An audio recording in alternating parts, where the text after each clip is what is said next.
A lot of people, you know, they talk about the magic of the Dutch oven. Everything tastes better cooked in a Dutch oven. And a lot of them can't pinpoint why. And so there is a lot of whys to it, and that's what I'm going to go over today, is why everything cooked in a Dutch oven is better than things cooked in, say, stainless steel appliance or things like that. The biggest thing is this entire Dutch oven is made from cast iron. If you were to cut a section of this cast iron and look at it in a microscope, you'd see little pits, fissures, voids, cracks all through it. Now, seasoning is just filling up all those pits, cracks, and fissures with oil and burning that oil into there. So when you burn it into there, it forms a patina, which is that nice black that you see in there. And that black fills in all those, but then it gives you a liquid heat transfer. So, you know, everybody knows that deep fat cooking is probably the most even way to cook. It's not the healthiest way to cook, but it is the most even, because if you have a big, huge thing of oil, your oil will be the same temperature all the way throughout the oil. No matter where you put your thermometer, it'll be the same temperature. So what this does is, now that you've filled this cast iron full of oil all the way throughout all of it, then as the heat penetrates the cast iron, the oil is what gets excited, and those molecules start to warm up and bounce off each other and heats the entire Dutch oven. So you get a lot more even heat. Now, it's not perfect. It's not like cooking in straight oil where it's absolute even temperature, but it's a lot more even than cooking with stainless steel, aluminum, anything like that, because it will spread throughout the entire pan. If you've seen like a stainless steel pan, you put it on your stovetop, and say you have one of the inductive heating stoves with the coil, if you leave it on there for a little while on high and then you come back to it, you can actually see the rings where the heat stays right there. Because the stainless steel molecules, they don't spread out very much. It only excites just a little bit of it. And so your heat is a very, very direct heat. And so it can be a little bit harsh to do. With the advent of Teflon, it became a little bit better to cook. But the problem with Teflon is Teflon has a threshold of about 600 degrees. Anything hotter than 600 degrees and the Teflon starts to crack, flake, and pop off.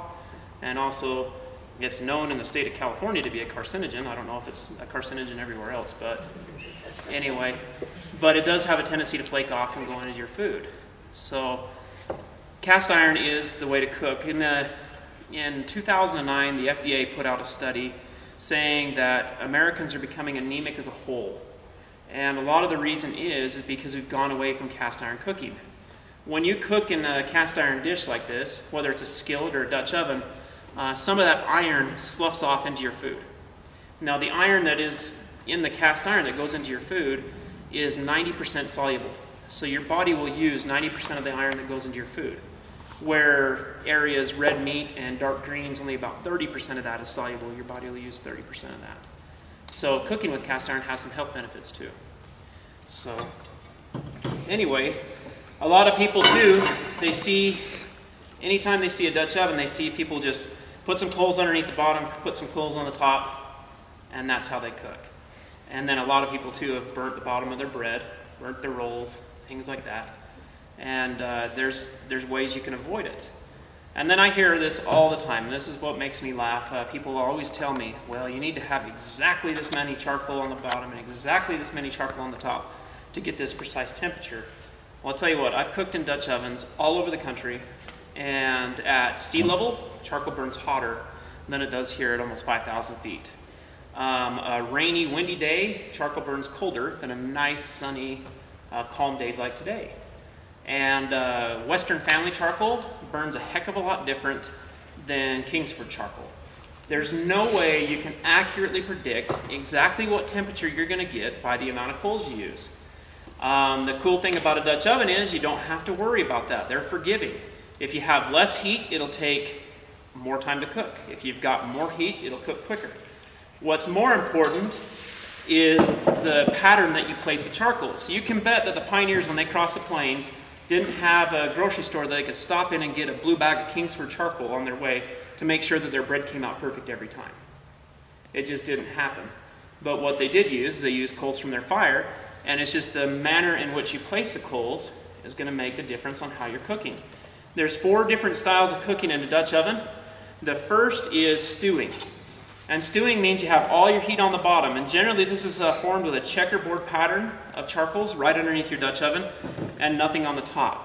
This is what you want to use for all soups, stews, chilies, braised meat dishes, things to that manner. And the reason you don't want to put charcoals on the top if you're cooking a chili in particular is your beans have a tendency to float to the top. And if you got heat on your lid, you're going to burn your beans and dry out your beans. And nobody wants to eat crunchy chili with burnt beans. So you want to keep all your coals on the bottom. The second way is called roasting, and this is what you use for all whole meats, whether you're doing a whole chicken, a Cornish game hen, you're going to do a pork loin, any of those type of things. This is where you want to have an uneven temperature of heat. You're trying to form a convection inside your Dutch oven. So you do that same checkerboard on the bottom of your Dutch oven. The next thing you have to do is have a trivet and set down in your Dutch oven. If you don't have a trivet, you can cut onion rings about 1 inch tall and drop the onion rings in there and set your meat on top of that. Of course, then you get the flavor of the onions as well. But generally, they'll hold up as a trivet. You're trying to get airspace underneath your meat because you don't want to have it directly touching the cast iron. And now you have a ring of charcoals across the top. And that creates that uneven heat that will circulate inside the Dutch oven. And as long as you keep it off the bottom like that, it's going to cook that meat very, very nicely. And you're not going to just have a puddle of juice at the bottom of your Dutch oven. You're going to have all the juice left in your meat. We're going to be doing that today as well. The third way is baking. And baking, you want to have a ring of charcoals across the bottom that are sticking halfway out. And then nothing in the middle. And then you want to have the checkerboard of charcoal across the top. The reason you do that is you're trying to get even heat inside that Dutch oven. And heat rises, so you're going to want to have more heat on top than you do the bottom. Now the air underneath the Dutch oven will heat up and take care of itself. And you want to stick the charcoals about halfway out so they'll heat up the sides of the Dutch oven. And then they're going to sit on the top and heat up that whole lid. That will be whatever you use for cakes, for breads, for pies, anything. That's the way you want to do it. And this, if you do it this way, you're never going to burn your bread. Well, I shouldn't say never. More than likely you won't burn your bread as long as you take it out on time. If you leave it there for too long, you'll burn it anyway. But as long as you do that, you're not going to have burnt bottom of your bread or cakes or anything like that. And then the fourth and final way to cook with it is broiling. And broiling is just all of your charcoal across the top of the lid and none underneath. I generally don't use this as a cooking step or as a cooking process, but rather a step. So say I'm cooking a pizza in the bottom of a Dutch oven, and I've baked it to where the bread is now done. It's browned on the bottom, but I like to have a bubbly and brown cheese on my pizza. So then I'll take it off the coals on the bottom, leave the coals on the top, and they'll continue to cook the top without cooking anything on the bottom. So it'll bubble up that cheese, get it nice and brown. A cobbler, I like to have the cobbler nice and brown on top, but maybe the fruit is already done. So I'll take it off and then I'll broil it the rest of the way. I do one dish, however. I will take salmon, put it on a trivet, or the onions, skin side down, put my seasonings, everything else on it like that, put the lid on, and I'll cook it with all the heat on top. And that produces a wonderful, wonderful piece of meat because you get that nice caramelized outside layer of that salmon. So it's very, very good. Any questions so far? Do you have this information in one of your books? I sure do. The Cast Iron Gourmet has all of that information in there. Okay, so we're going to start cooking. I'm going to start with a potato dish. And Katie, do you want to go get some coals ready for me?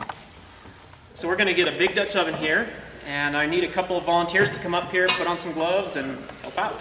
Come on up.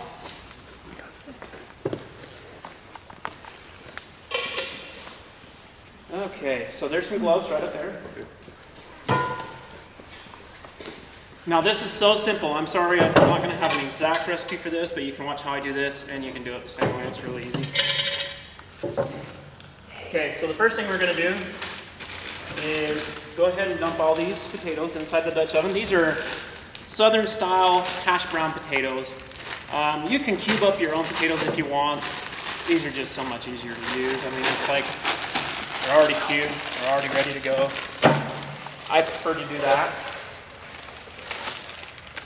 Okay.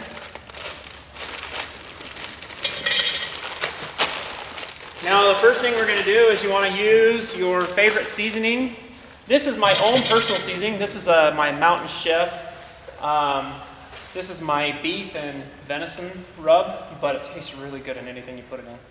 So what you want to do is just season up those potatoes and then stir it in. And you're going to want to put quite a bit of that in there so you can see it coat everything. Is that recipe in your books too? No, this is a proprietary recipe here. This is actually something I sell, so. Oh, is it? It is. Do you have a website then? Yeah, mountainchef.com. It's under construction at the moment. Okay, that should be plenty. Now mix it around, and you're going to want to actually taste one of these potatoes. Make sure you got enough seasoning in it.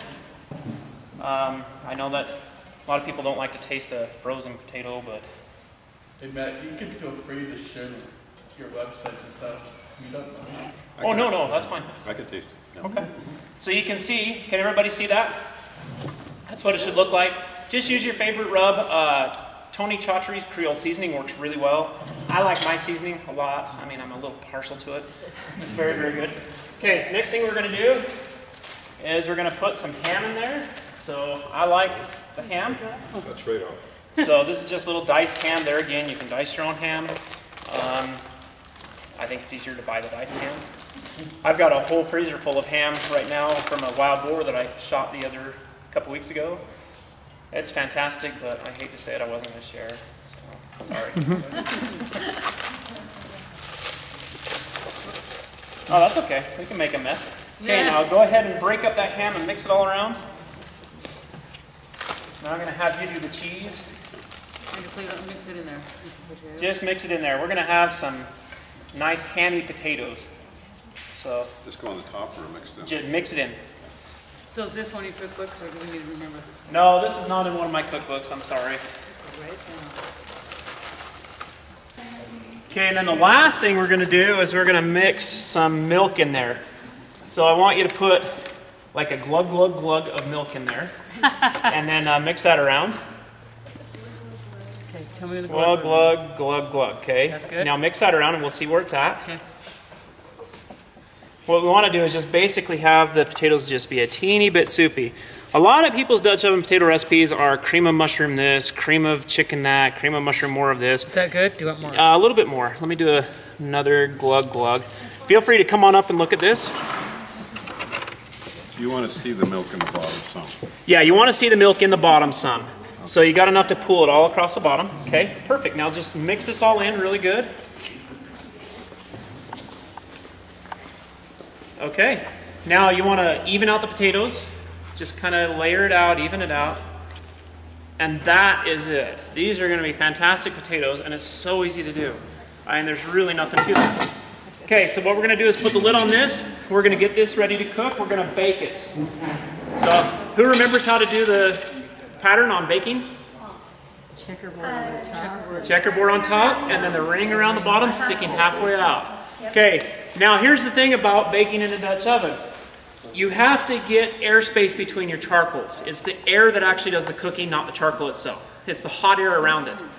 And generally speaking, if you give yourself about 1 inch to 1.5 inch gap in your charcoal, you're going to have enough heat to bake it no problem. So that's what we're going to do, is just get the gaps. Right next